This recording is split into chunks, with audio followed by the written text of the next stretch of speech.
In my view, Earth stewardship has everything to do with personal revelation. Climate change is different in every part of the world, so every steward has to know how to take care of the Earth in their own way. Will receive different kind of revelation how they can help. And I think the students had that experience. Even as we were creating our campaign, random ideas will pop up, and the next morning someone will come and say, Teresa, I think we should do this, right? Or even myself, I remember being kind of like having a hard time sleeping a couple of nights, just thinking of how can we do this better? What would be the most effective way to reach everybody? So it was very exciting. I enjoyed it, and I think they did too.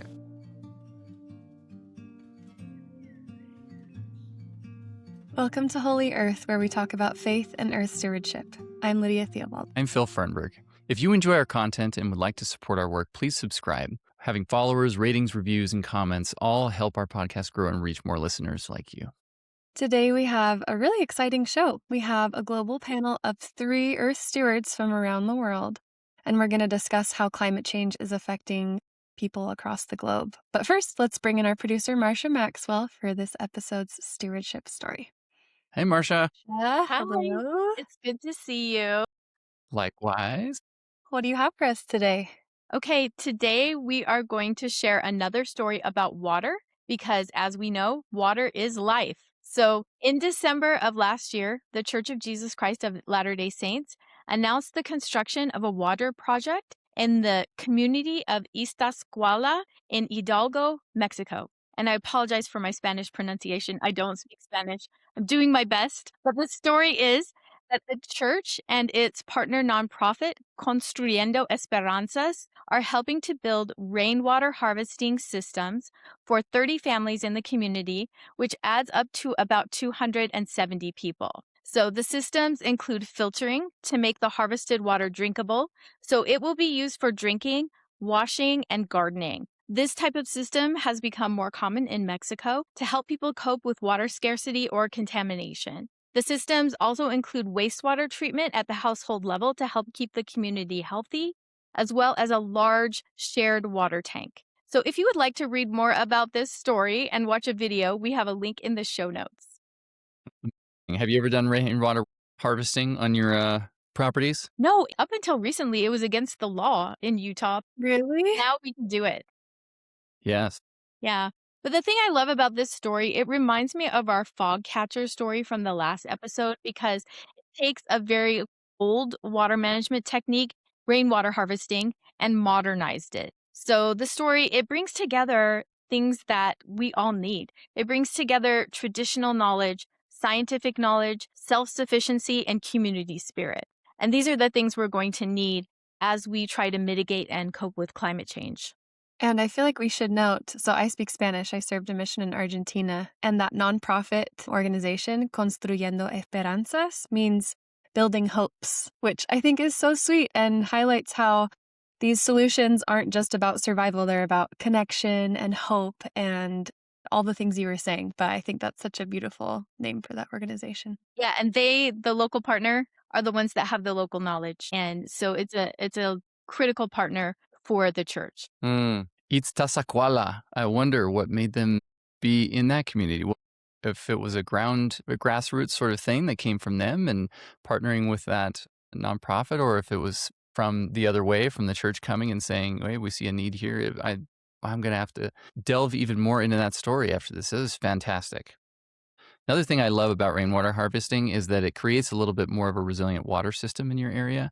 And it not only helps because a lot of these water systems over time have come to everything goes to a reservoir for storage, and then it's put out through the local water delivery systems. But so it can help you with the things that you need there where you live, but also it cuts down on things like flooding, because otherwise a lot of water goes off houses and it flows down into the storm drain. And during a big rain event, it can create a lot of flooding because things will back up and there's no way for the water to be caught on site and kind of go into the soil or to be into a cistern where it can be used later for things like gardening. So it's really awesome. Thanks for that story, Marcia. That's amazing. Yeah, thank you. Okay, it is time to bring on the first of our 3 guests today. Mercy Oheniwa Damti lives in Kumasi, Ghana. Mercy is a university teaching assistant in religious studies, specializing in the study of Islam. She studied at Kwame Nkrumah University of Science and Technology, and BYU, Idaho. She served a mission for the Church of Jesus Christ of Latter-day Saints in Nigeria and is a member of the Ghana chapter of Latter-day Saint Earth Stewardship. Hi, Mercy. Hello, Phil. Hi, Mercy. Thank you for joining us today. It's an honor to be with you all today. Thank you. We're so excited to hear more about what you're doing in Ghana. But let's just start out with your overall story of Earth stewardship. How did you come to be dedicated to Earth stewardship? And what role does faith play in your care for the Earth? Okay, so how I came to have heard about the Earth stewardship was from a member of our ward whose name is Sister Prayful. She introduced it to me about how it's concerned about nature and the world as a whole. So I was quite intrigued with what she shared about it and wanted to be part of this great journey. And regarding faith, I feel like inasmuch as our Father in heaven created everything and has given mankind charge of it, it's more like an obligation to us. So being part of the Earth stewardship is to help me to know how I can take care of the things God has created in order for Him to be pleased with me. That's so beautiful. What has your story been in terms of your relationship with the earth? Has it always been something that you've noticed and cared about, or did it kind of come more recently with the connection with this sister for you where you started noticing things? Okay, so I'll say that somehow along the way, because when I was in primary school, I recall that there was a time that we had a program whereby we planted trees, and it was part of more like a reforestation program that we had at school. And it was more excited noticing how each and every person was fully engaged in planting it. As it stands now, I at times go back to the school and I look at those trees that I'm like, these trees were planted during my time. And then also looking at the All Africa Service Project is more like an activity that we here in West Africa take part in every year. And anytime we gather, clean up, whether it's a hospital, a school, a police station, anywhere in the community where we clean, we notice that a lot of people turn out to ask more questions about the church. So I feel like we being part of something great like that is a way of reconnecting with people, the community that we find ourselves in, to help them know more about the church also.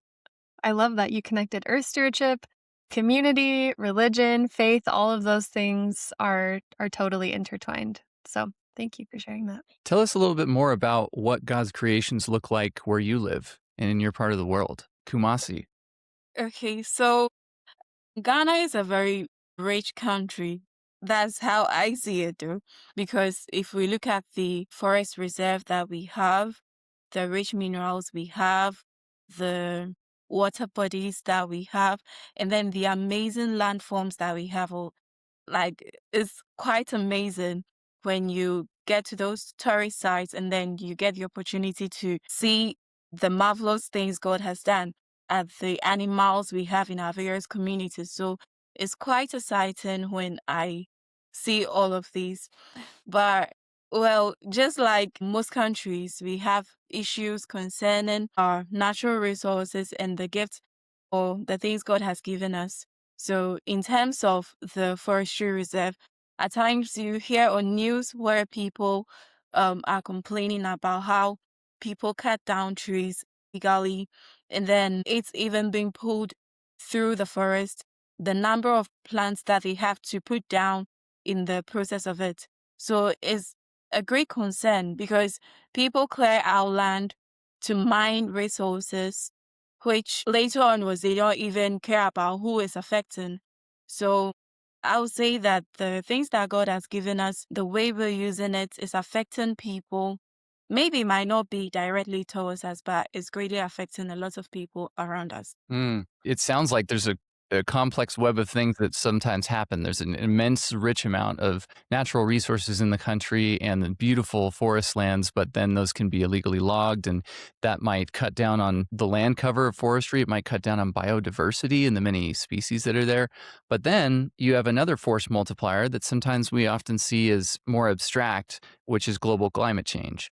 And we've had several people on the podcast talk about global climate change and help us get to know better what that picture looks like at the Earth or planetary scale. And we're curious to know a little bit more about what those impacts look like locally, where you at and where you live.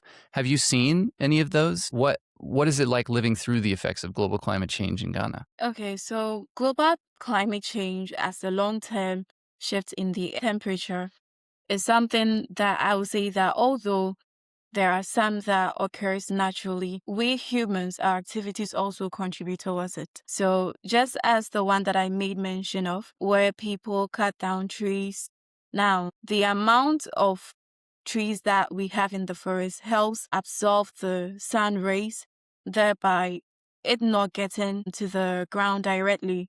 So deforestation taking place automatically, if there is excessive rainfall, there is going to be a flood. And that's one thing that I've actually seen in my community where I live. I quite remember 2 days back, I took a boat home because it was late after church. And then when I was going, because of the nature of the road, the driver even couldn't see where he was passing. So at the end of it, the following day when I woke up, I actually noticed that where the man had passed, he had broken one of the pipelines right in front of where I stay. So I had to find someone to fix it. Coming to think of it, what if we had actually done a better job at making sure that the roads were well structured and these pipelines were covered? So it's something that is very, very concerning in our community. Although naturally they occur, I think we as humans have a greater job in making sure that it doesn't really go to a greater extent in affecting us. And another example can be the industrial production. We look at Ghana being a developing country where we have so many companies producing so many food items, and even with the oil and gas industry. Now, all of these companies release greenhouse gases, and then it tends to warm the earth as well.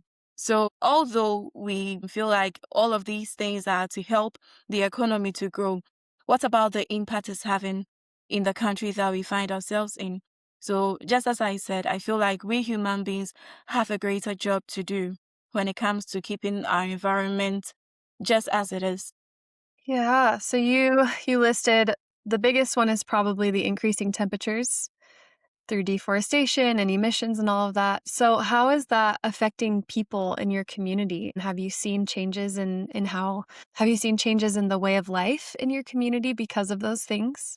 Okay, so most of these changes have a very lasting effect on us because, in as much as people mine inappropriately with chemicals, now they release chemicals into the air, which is not good or healthy for people living in such areas. And it turns out that most of those mining companies or those that are mining illegally end up washing those gold they get in water bodies, and they don't give regards to the people that are drinking it, whether it's going to affect their health or not. And even in communities whereby people are having this large farming processing going on, people turn out to use this same water to water these plants. So I don't think if the food or the plants they are producing is supposed to is going to be able to give the enough nutrients or energy that is being required of it. So I think it has a very lasting effect, because if you look at the number of aged in our community, I would say that it's drastically reducing. These are things that are affecting us in terms of the food we eat, because what we eat determines our health. So if we are not living a healthy life, I don't think it's going to actually help us in the long run. And then also when it comes to the nature of roads, some areas are very hard to access. So I think climate change is something that is affecting people, not just now that the damage is being done, but then in the long term too, a lot of harm is being done onto people. Hmm. Are there any people in your community that are affected more than others by changes like these? Or is it pretty evenly distributed? Well, at times, let's say there are some that are general, but then at times too, I'll say that there are more of the people being affected than others. So let me take this as an example. In most of our communities, we have vehicles. Now, these vehicles release smoke from the exhaust pipe, which mostly are unchecked. So if in the community where these vehicles are at, definitely it's not going to be healthy for them. And then also with the food that is being produced, those that produce the food aren't the only ones eating it. They send it outside because to them is a job that they are doing.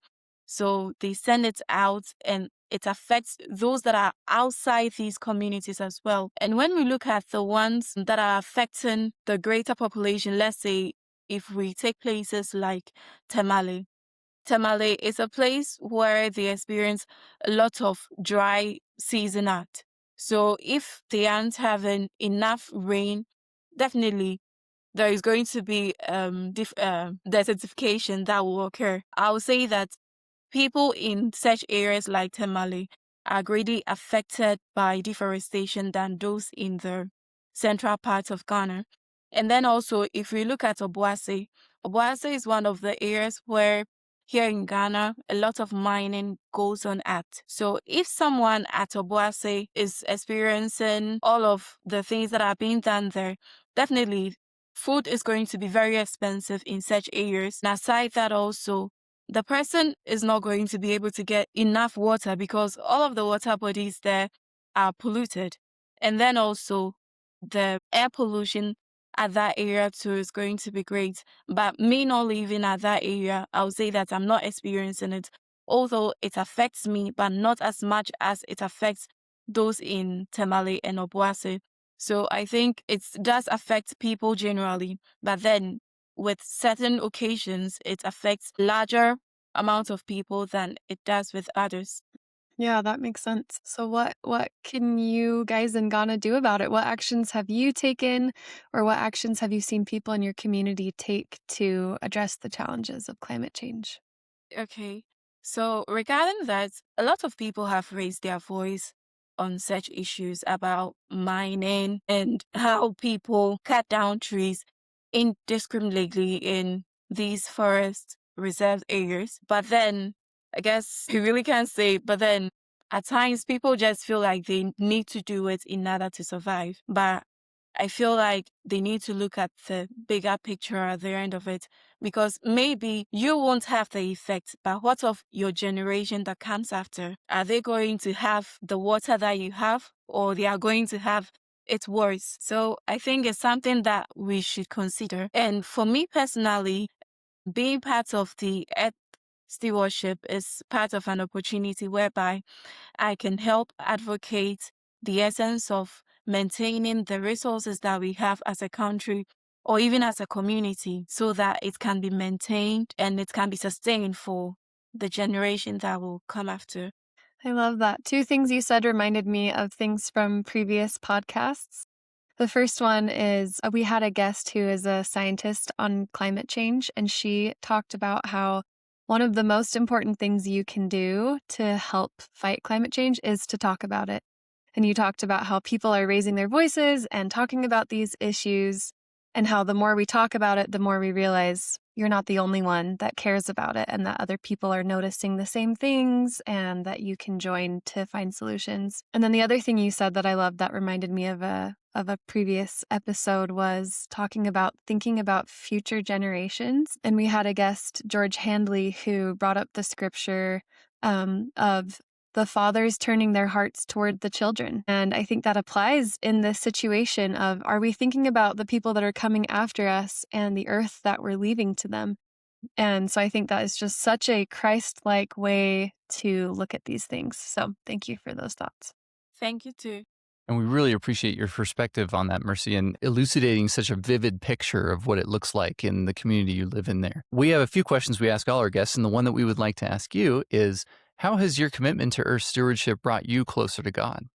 Okay, so being part of the Latter-day Saints stewardship has actually helped me draw close to God because in as much as I see these things being done, I ask myself, what can I do better? So in as much as I look for ways that I can do better in the community in order to help reduce the effects of this, I feel like my Father in heaven is very much pleased with me because I'm not just looking for my well-being, but that of others as well. Because when I look at times when we as members of the Church of Jesus Christ here, we go outside to conduct the All Africa Service project, and then like cleaning of stagnant waters and even choke gutters, I just ask myself that if there is supposed to be a flood today, the tendency of it being high in this area is going to be low because in as much as the water comes, it will have a passage.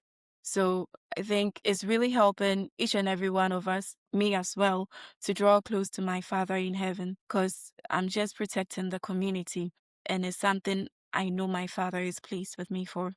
Mm. Well, if we could all do a little bit more like you, Mercy, then the world would be better. Thank you for your time. We really appreciate it. Yeah, thank you for your Christ-like example and thinking about your community and serving them in these different ways. Thank you.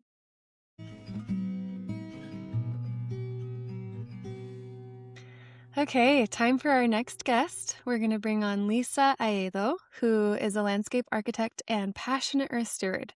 She's the vice chair of programs and development for Latter-day Saint Earth Stewardship. She grew up in Norway and Switzerland and has also lived in France, Peru, and the United States. So all over, she has such a global perspective, but she currently lives in St. George, Utah. So welcome, Lisa. Hey, Lisa. Hello. How are you today? It's so good to see you. Good. Good to be here. Good to see all of you. Lisa, we want to start off talking a little bit about your background. If there's anyone that I think you would define as a global citizen, you might be it. You've lived a lot of places, had a lot of different experiences.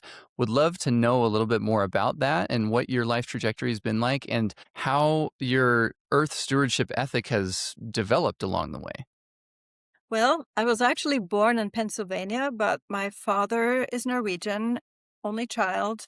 And around the time of the Vietnam War, my father decided that he was done with war, so he wanted to go back to Norway, and that's how I ended up there. I grew up, we had a cabin in Norway that we would spend our summers at.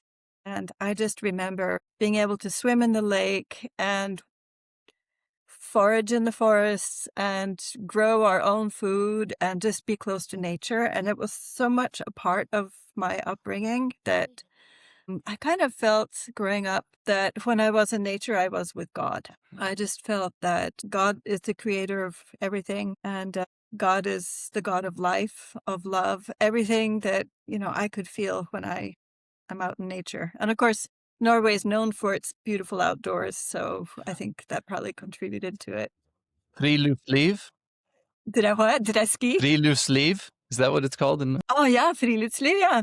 So about that, Norway also has a law called friluftsloven or allemannsretten, where by law, everybody has access to the outdoors. So even on private property, as long as you stay away, I think the law says something like 150 meters away from somebody's residence, you are allowed to even camp on other people's property. Whoa. So yeah, that is very important to people. And of course, as they say, Norwegians are born with skis on their feet, so cold weather is not a problem. Mothers will put their babies in sheepskin blankets and bundle them up and let them sleep outside in their wagons, or strollers rather. So yeah, being outdoors is important, and enjoying nature is really important, part of the ethic.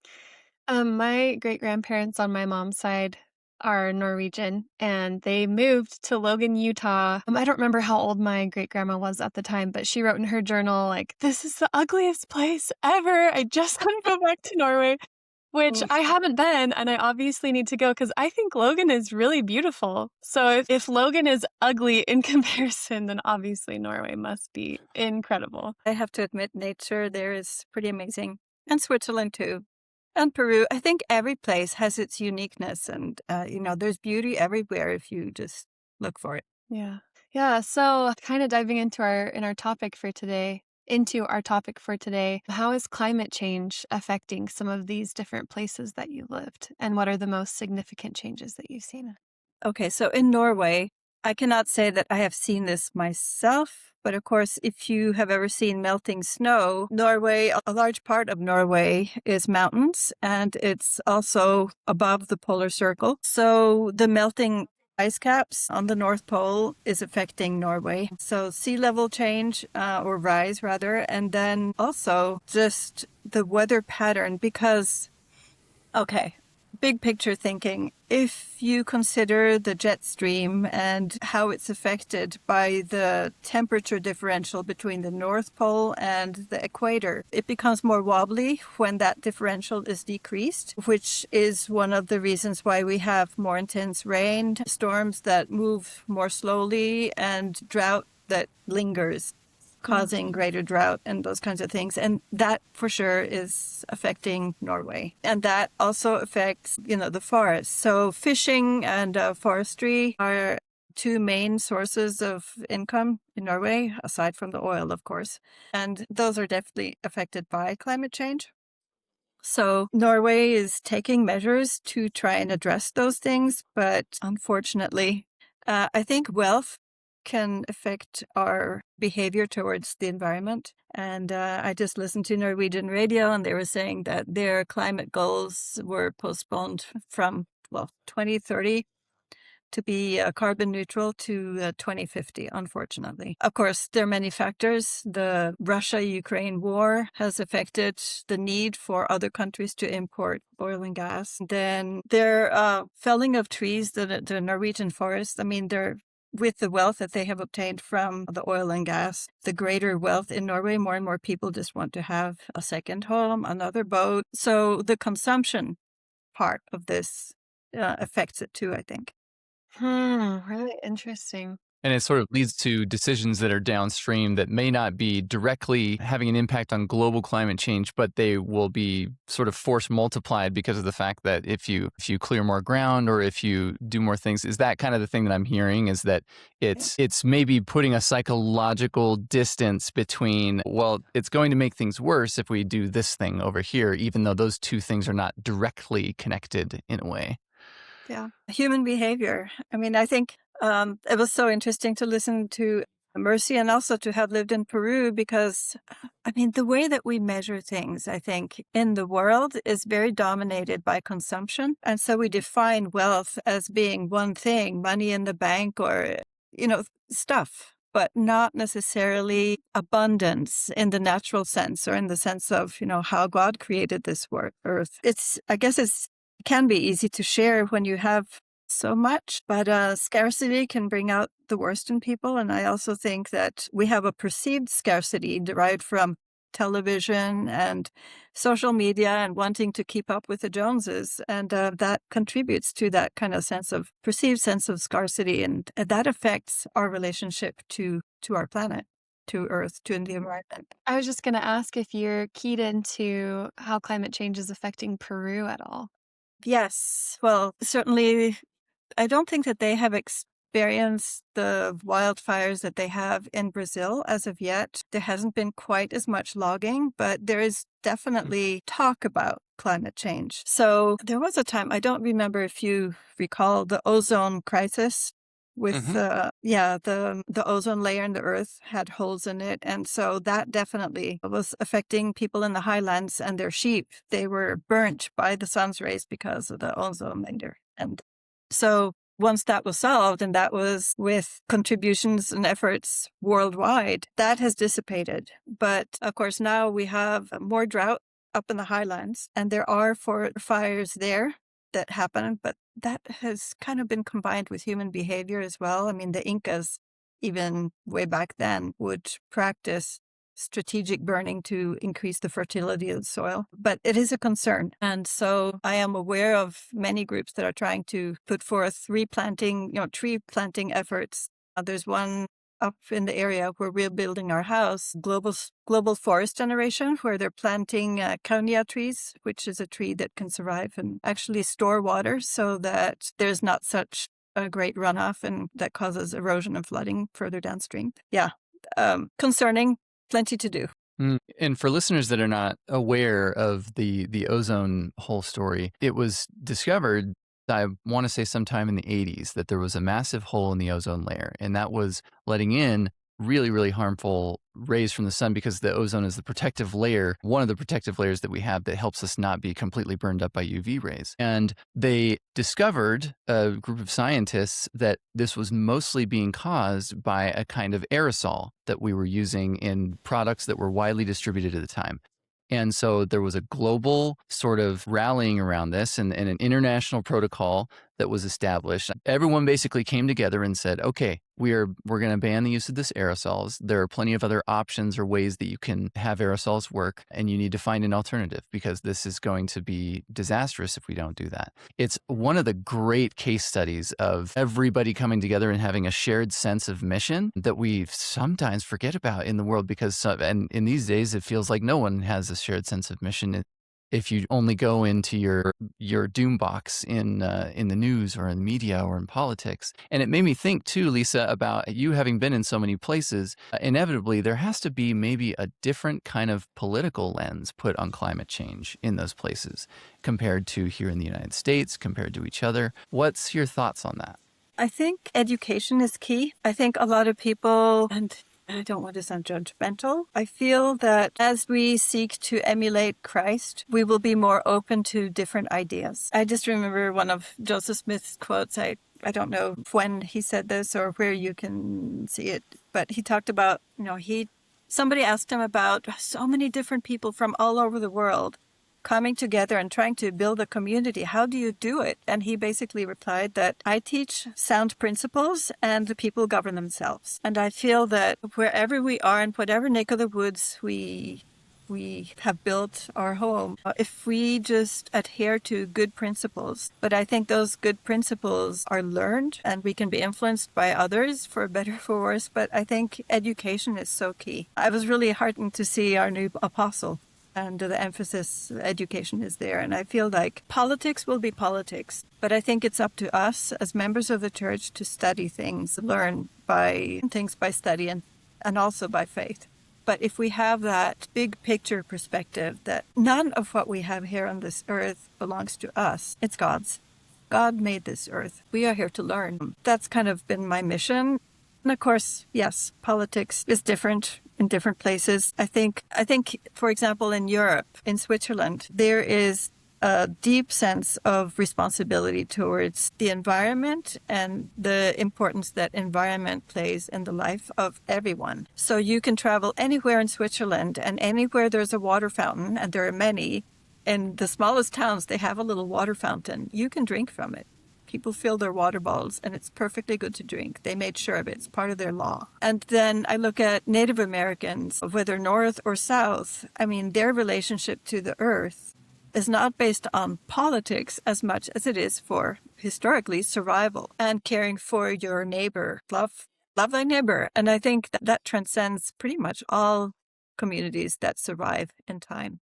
Yeah, I love that you brought up the scripture, learn by study and by faith, because education is so important, both educating ourselves and seeking to help be part of others' education when we can. And then I love the second part of learning by faith. I think faith for me is kind of a two-pronged thing, where one part is this relaxed confidence in God, and the other half is action. I think Elder Bednar has really emphasized teachings of Joseph Smith that say, like, faith is a principle of action. You can't just sit back and just feel faith. You live by faith as you move forward. And so I'd love to ask you, other than education, what do you feel like are some of the most important actions that you have taken or are taking, either individually or with others, to help mitigate climate change? I'm selling my car on Sunday. Goodbye, car.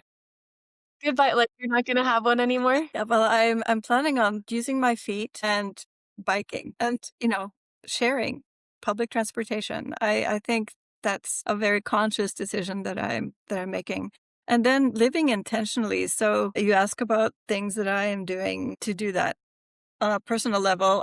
My husband and I, of course, my husband's from Peru, so we are building a house up in the highlands. It's about 10,000 feet. And I did not want to use a lot of the modern building materials or styles. So it's pretty much built with adobe, and the eucalyptus trees that were on our property actually are the beams in the roof. And we're trying to use as much local material as possible. And I just love the feel of that little place. So that's one thing. Of course, getting there is another issue, but hopefully we'll be able to retire there.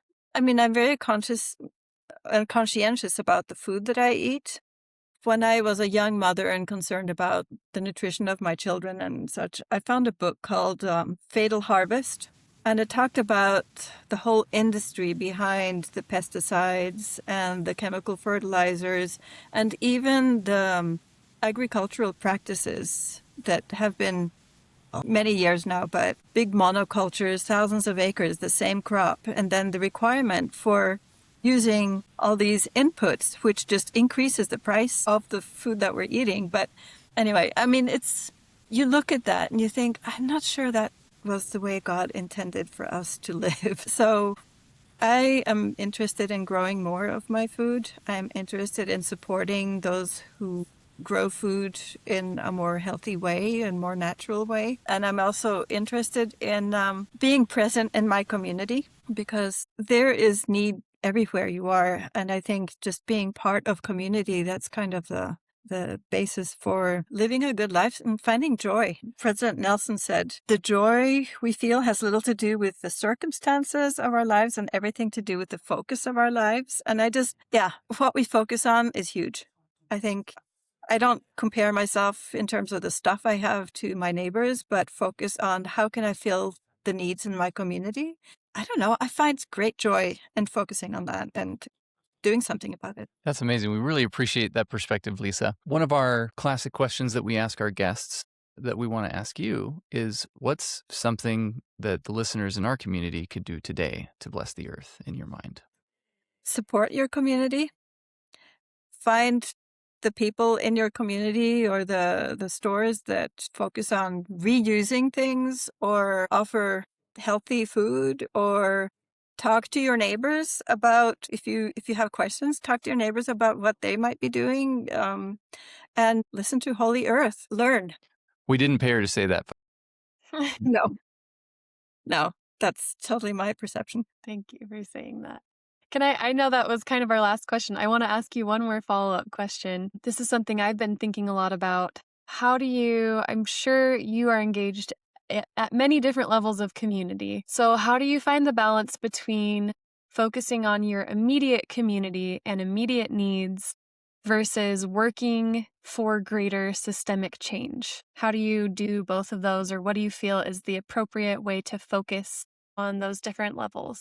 I mean, number one, start with yourself, but then being aware of policy issues, because a lot of the things that happen in the world depend on policies. And I think also it's important to read history, because we didn't just all of a sudden get into this problem that we're facing. It's been a long time coming. And I think it's important to learn about the history of how we got here, and then focus on people or programs or organizations that have good ideas to solve the problems that we're facing. So be engaged in your community and then the people who represent you. And of course, we have one system of government here. There are other places where speaking up can put you in danger, but be a good example. Be a good person. Do what you can in the measure or in the sphere of your possibilities. Yeah, I think that's a great answer. Well, thank you so much for sharing some of your wisdom with us. I have so many more things I'd love to talk with you about at some point, so we'll have to have you on again or just meet up and have a conversation. But thank you so much for your time. Thank you, Lisa.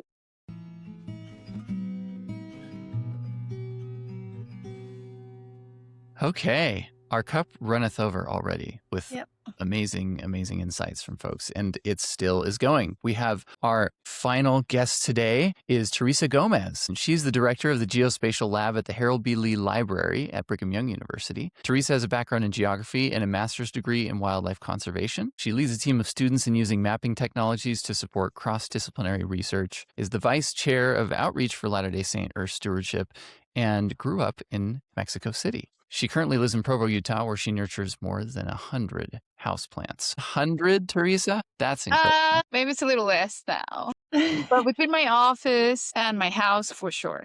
I mean, we can see probably what, like I 20 just know. right there. Yeah, you can see Yeah. there's a bunch there. Yeah, I do have a lot. They're great. I love them. That's amazing.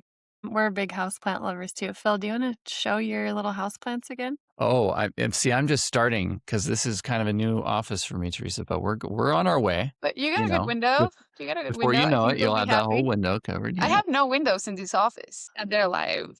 The plants are Somehow. doing very well. That's Some of awesome. them. I think they're really good at adapting to change and long breaks, like Christmas break. I'm glad they're doing okay. Well, Yeah. thank you for coming on today. Let's start out just with hearing about your earth stewardship journey in general. How did you develop your commitment to earth stewardship? And then specifically, we know you grew up in Mexico City, which is the largest city in North America and has some significant environmental challenges. So I just kind of want to hear about all of that. Yeah. So I was born and raised in Mexico City, and I came to the US right after high school, right? When I was like not even 18, I was 17 still when I came. But I think my story starts by growing up in a place that had a lot of environmental issues. Like I grew up right next to a sewage canal. Like it was open, and it was very normal to me that that's how things were. But it was open. It was stinky. We had to cross this bridge to go to El Tianguis, which is this street market. Like every week, we'll cross that. And now that I think about it, it's like that's horrible. And the park was right next to it too, right? Oh, So so the that's like kids not are a great playing. start. Eventually, they like got that sewage system there, and now it's like a nice highway. But still, so that was part of it, right? I didn't really have a lot of hiking or camping or any of those things. Even though Mexico is beautiful and it has a lot of things when you're from Mexico City, most of the time you're hanging out at the mall, or like we do have a lot of really cool things, right? We have a lot of cool museums, we have a lot of cathedrals, and our downtown is great. But I didn't really have that experience of like experiencing the outdoors a lot. I liked it. I was always like kind of like nature inclined, like natural sciences was always my favorite topic. We don't have a lot of water. So water conservation is something that they teach you from really early on. And I remember being super water aware. Like sometimes my grandma, I'll ask her a question while she was doing the dishes, and she will keep doing the dishes. Like she will keep the water running while I was talking to her, and that will like just give me so much anxiety that I will like go get a fix, and then she will just open the water again. So I feel like I always had this concern, earth, right? Like I hearing about water problems. Another thing that's really common in Mexico is to have pollution days. Air pollution in Mexico is really bad. It's not abnormal to not have breezes because the air quality is really bad. That's like Mhm. just as normal as earthquake drills. So I grew up with that, like being very aware of air pollution. I mean, there's a lot of trash in Mexico City when you have 20 plus million people in one place. There's a lot of trash. And that sometimes can also cause floods because when it rains a lot, there's a lot of trash. So I was always just kind of worried about this since I was very little. So when I discovered that I was going to major in geography, I didn't plan for that. It just happened to me, and I'm so grateful. There was this path of using mapping for environmental purposes, and I found that so fascinating. So I think it was just like me being aware of the things that I had to take care of to have a good life. And then coming here was nice because like all of a sudden there were the mountains like right there. And I could like get water from the faucet without having to worry about like the water quality. So that was really nice. So it was a big change. And now that I think about it, there's still a lot of like things that are basically the same problem here and there, but it's a little bit less in your face. At least 20 years ago, it was a little bit less in your face. I think now it's getting worse here in Utah too. But I just feel like I came with it, and I don't know how to explain it.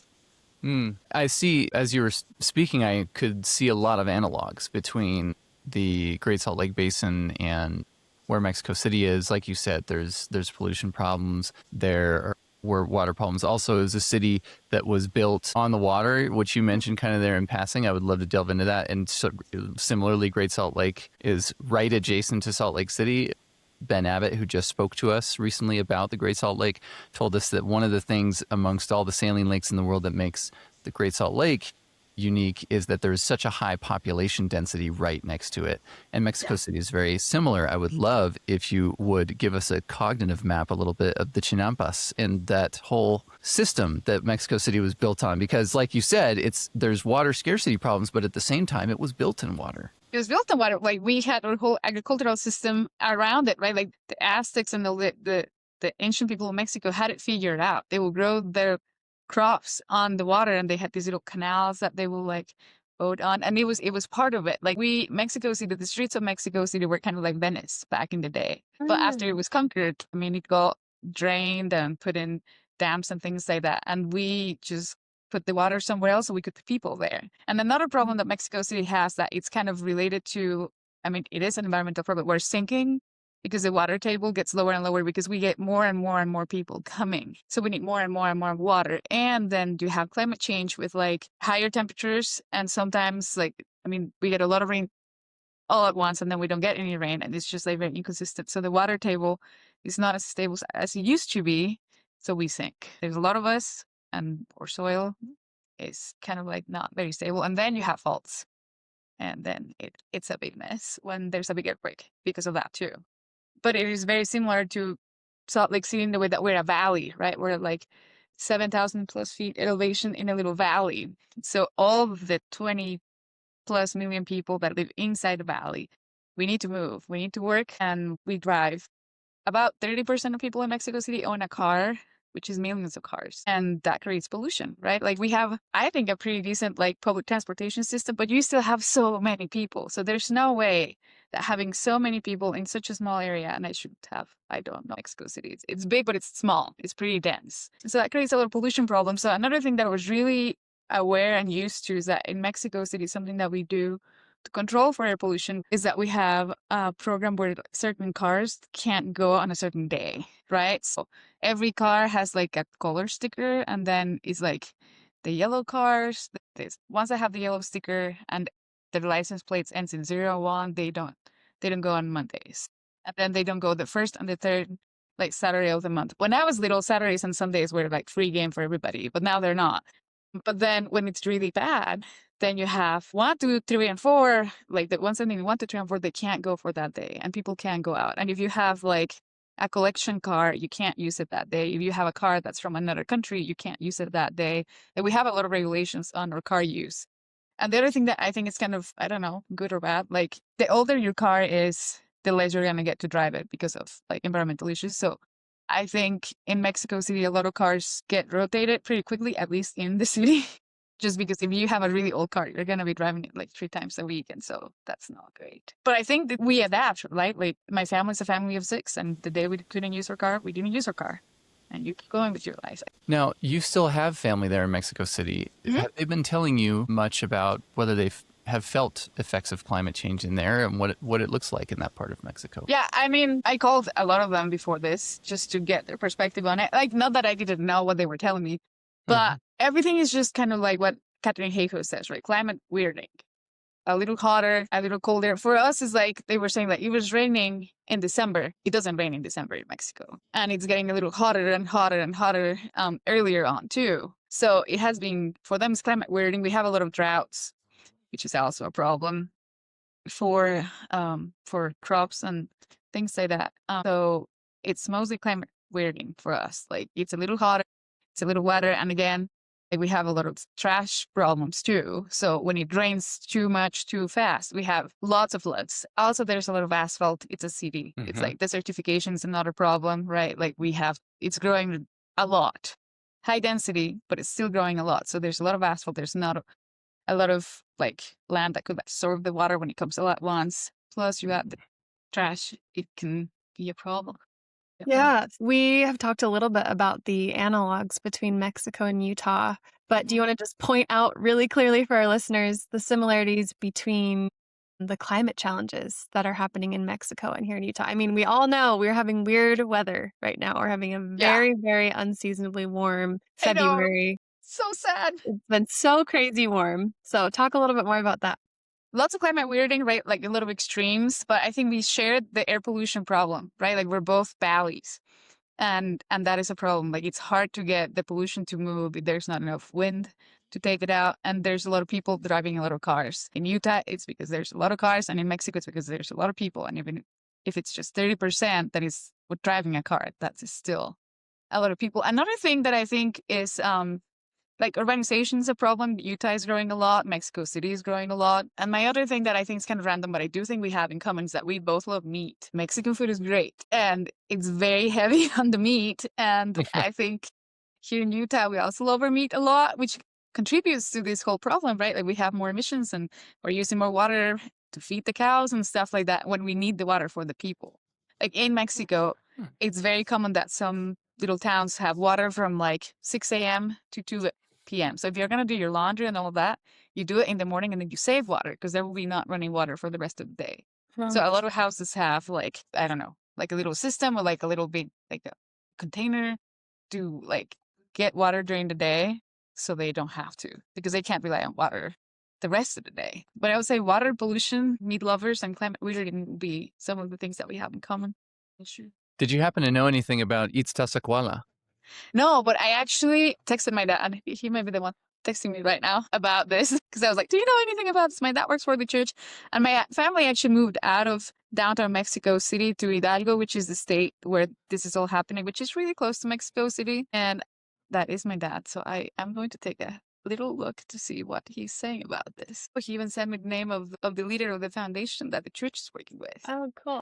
He says that he doesn't know a lot because that's not where he works. But what he told me a little bit a while ago was that the church is really good at finding foundations that are already working on like water problems or like nutrition problems in Mexico. They have, I don't know what the list of priorities, but they have, the church works with the Sustainable Development Goals when they work with their welfare projects. So they usually pick 2 or 3 depending on the country. And then what the church does is that they find organizations that are already working on that. The church basically provided the funding for this, but there was that Sembrando Esperanzas organization that already had like identified the areas where they wanted to work. So that's what he said. But he just sent me all the info if we Really want to talk. cool. Wow. And what a small world. Look at that. And, speaking of church-sanctioned things, you work at a church school. You work at Brigham Young University. And you have spearheaded efforts there to increase communications about climate and to get more conversations about climate change and stewardship there. Can you tell us a little bit more about that? Yeah, so in 2022, it was a really great year. That's when Bishop Kosea gave his talk on like earth stewardship. We had a couple of devotionals, BYU devotionals that were environmentally oriented, and we were really excited for Catherine Hayhoe. She believes, and we believe, that the first thing we can do about climate change is to talk about it, right? So as we were getting ready for Catherine Hayhoe, we really wanted to get the BYU campus excited about this. So we were like, well, let's just do what she's asking us to do and talk about it. So we started a campaign with a group of students on week 1 of the semester. We somehow, on like day 3 of the semester, we got like 40 students to come and get organized for this, right? And we had students trying to create the name of the campaign. We ended up calling it Why Talk because the Y at BYU and Why Talk. And then some people designed a logo, and then we had people just like tabling everywhere, being outside other devotionals, talking to people about why it was important to talk about climate change, talking to their classes. And the fun part was that we wanted to track how far impact could go, right? Like Catherine Hayhoe says, like if you talk to someone, that can just kind of like multiply the effects, right? One person talks to one person, that person talks to another person, it kind of just like exponentially grows. And I make maps, right? And I believe that maps help you see what others can't. Like we could have said we've had like 7,000 conversations, but we wouldn't know how far they went. So what we did is that we created a little app. So every time a student had a conversation, they will log it and it will drop a pin where the conversation happened. And pretty quickly, like by the time she came, which was like 2 months after we started our campaign, we had like 35,000 conversations. Because the students went very hard on this. Like they were talking to all their classmates, they were talking to all their professors, and we dotted the world. Like we had even conversations in Antarctica. We had conversations in every continent. And that was so cool to see, because sometimes you can get discouraged when you think about what can I do for the climate, right? Like you just talked to you about all the terrible things that are happening in Mexico City and Utah and how it's so bad. And you don't really think that your voice matters or that what you do can go far. For us, it was really empowering to see that map kind of shining. So we did that campaign for like 2 semesters and we got to like 70, 75. I mean, you can still log them if you want to, but the website's still live. But it was very empowering for the students to see that their voice here in Little Provo, Utah, could go so far, right? And that together we could do something really big. And I love that. And I also think it helped people find community, right? Like a lot of the students found really good friends at a lot of social activities, and it was an opportunity for leadership for students. And I also think it was an opportunity for personal revelation. I think, in my view, Earth stewardship has a lot and everything to do with personal revelation, right? Like we're just hearing about how climate change is different in every part of the world. So every steward has to know how to take care of the earth in their own way, right? Like Mexico City and Utah share some things, but probably the way that we need to tackle them is really different. Earth stewards in Mexico City and Utah have to do different things, ask for different, like will receive different kind of revelation how they can help. And I think the students had that experience, right? Even as we were creating our campaign, random ideas will pop up, and the next morning someone will come like, Teresa, I think we should do this, right? Or even myself, I remember being kind of like having a hard time sleeping a couple of nights, just thinking of how can we do this better? What would be the most effective way to reach everybody? So it was very exciting. I enjoyed it, and I think they did too. That's fantastic. And we're going to make sure to link to the map and to that initiative in the show notes. And it's great that you bring this up because one of the evolutions that we're hoping at the sponsor organization for the podcast, Latter-day Saint Earth Stewardship, is to take YTalk and evolve it into a broader thing beyond the reaches of BYU, which it already was because BYU is so good at making it a global initiative, dotting the planet, right, with conversations. Right. And it's an initiative that's being put out this year called Talking Climate. And we're hoping through both the podcast, through a continued evolution of having conversations, whether they're mapped or not, or whether they're in different kinds of forums, or whether they're in the walls of your own home, we can just talk more about it and talk more about it in terms that make us feel empowered. I really looking forward to how that evolves over time, and I'm curious about what you think are the next steps for it from your view. Well, I think it's a lot about talking. Like we just gotta keep talking, and then remember that we want to log it, right? Like there's a lot of power into seeing your impact, right? It's like when you do a lot of good things in your day, you have a very productive day, but you didn't really like plan your day, so you go to bed not really knowing what you did. You did a lot of good things, but you sit down at the end of the day and we're like, oh, I did all these things that I wanted to get done today. It feels really good and it empowers you. So the next day, you're way more motivated to go running and eat a good breakfast and do all those things because like you kept yourself accountable. So I see this tracking as keeping ourselves accountable and empowering us to keep going. So I think the next step is doing things like this, right? Like Lisa said that, getting educated, keep talking. Like we have to keep talking. And going back to your very first question, I have an uncle who I called this morning. His name is Uncle Herman, and he's also an environmentalist at heart. And I do remember from when I was really little, he was big on like not throwing away like disposable plates at parties or like making sure everybody had their name on like your cup or whatever. And he's very influential. He was telling me that in his ward, he was in charge of activities. And he just hates disposable plates. So he chose to, from his own budget, buy plastic plates, but things that you could like reuse and wash and reuse for his ward. And again, water situations, sink situation, or whatever, he will take, after a party, a ward party, he will take all the plates home and he will wash them.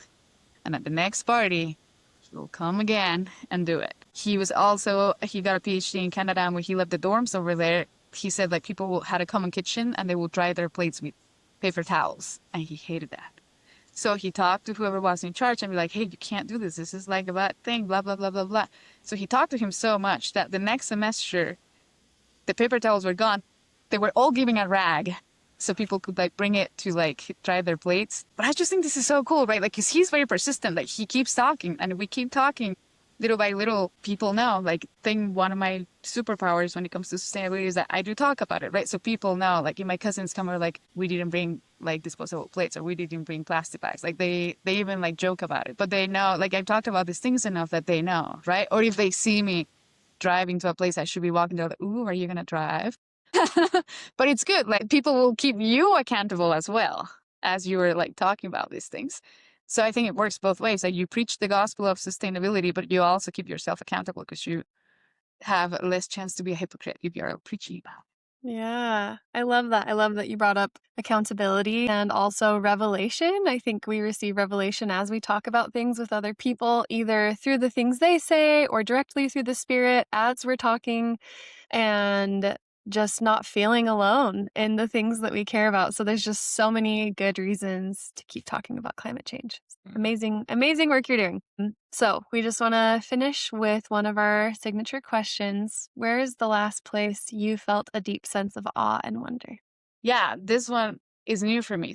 Lately, where I feel the most awe and wonder is when I'm walking the dog or snuggling with the dog, right? Like he has such a soul, and it almost just like he's like communicating with me in a way that I've never experienced before. And I just remember like a couple of weeks ago in Conflict, me just talking about the creation and all these things, and I was like, Bo has a soul, and I knew he was special, but it kind of made me just like really appreciate the creation of pets and how we can have a connection with them. There's this communication that happens even though we don't speak the same language. And so I love it. It's just really good. That's so sweet. I love that. Animals are beautiful and important. Yeah. So Teresa Gomez, we really appreciate your time. It has been amazing having you on the podcast. Thank you. It's very fun. It's very fun to talk about climate. it's fun to talk about climate.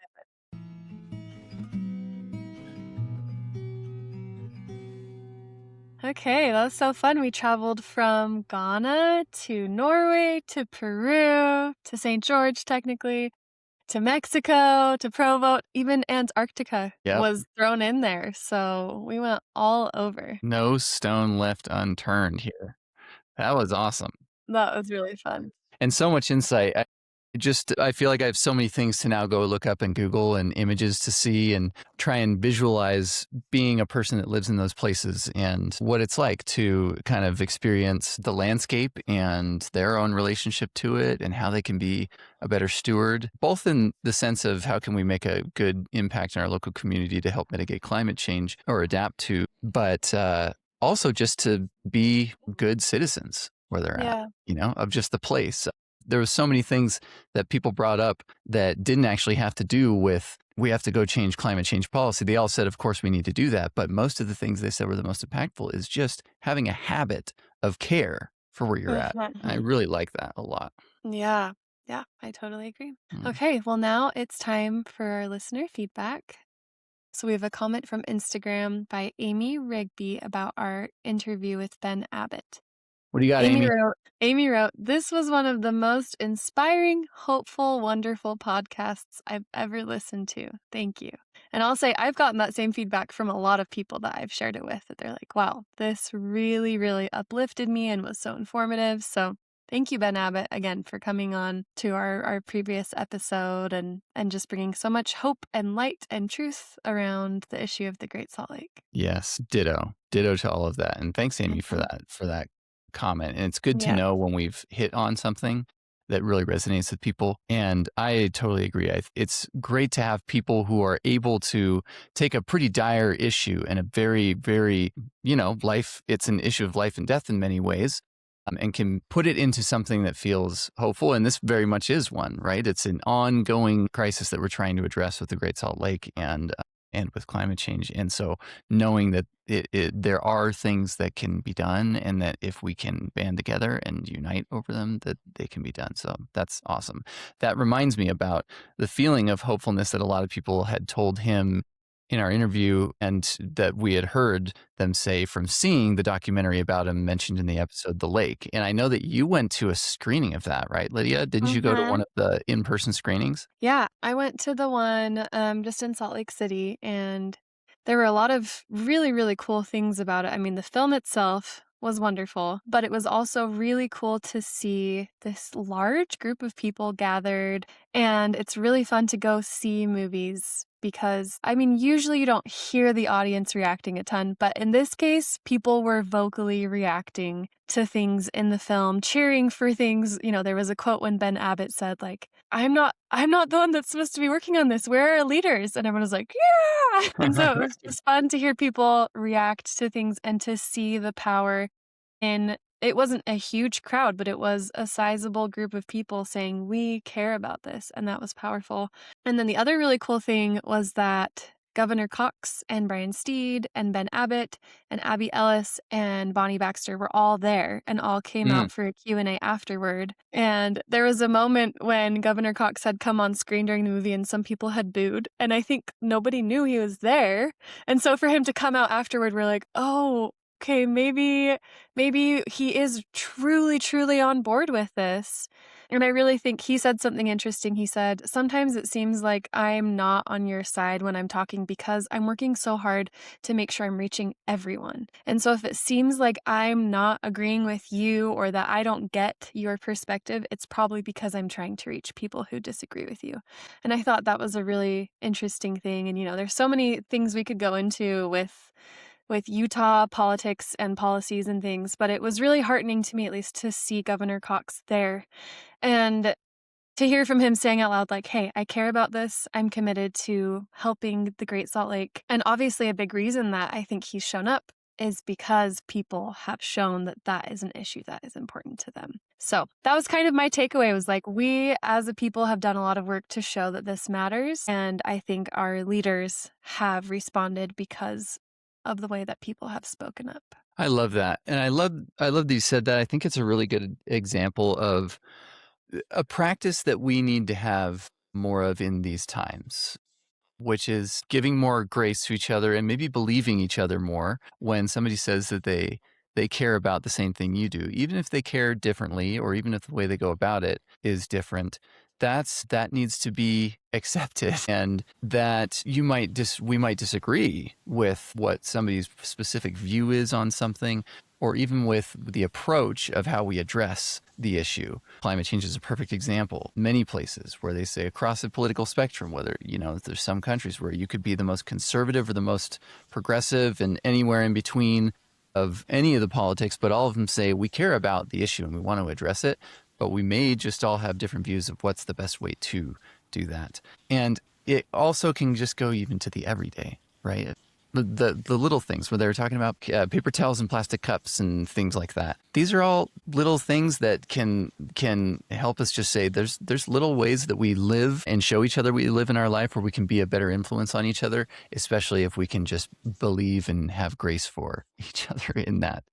So I really love that perspective. Thanks for sharing that. Yeah. I wish I was there at that screening. That would have been so Would have loved to see all those folks talking about it. We'd love to hear from you and create a community where we can support each other as Earth stewards. Please reach out to us by commenting on YouTube or emailing hello@holyearthpodcast.com. If this content resonates with you or you find it useful, please subscribe to our feed on YouTube, Spotify, or Apple Podcasts. You can also follow us on Facebook, Instagram, or TikTok at Holy Earth Podcast. And if you would like to get involved with Latter-day Saint Earth Stewardship, visit our website, ldsearthstewardship.org, and sign up for our newsletter. Holy Earth is brought to you by Latter-day Saint Earth Stewardship, a 501c3 nonprofit whose mission is to honor God by learning and living Latter-day Saint principles of creation care, and with the support of a generous donation from the Nature Conservancy. Our executive producer is Mike Maxwell, and our producer is Marcia Maxwell. Our theme music was composed and performed by Lydia Theobald. Our logo and graphic design are by Annie Peterson, and our social media coordinator is Chloe Mills.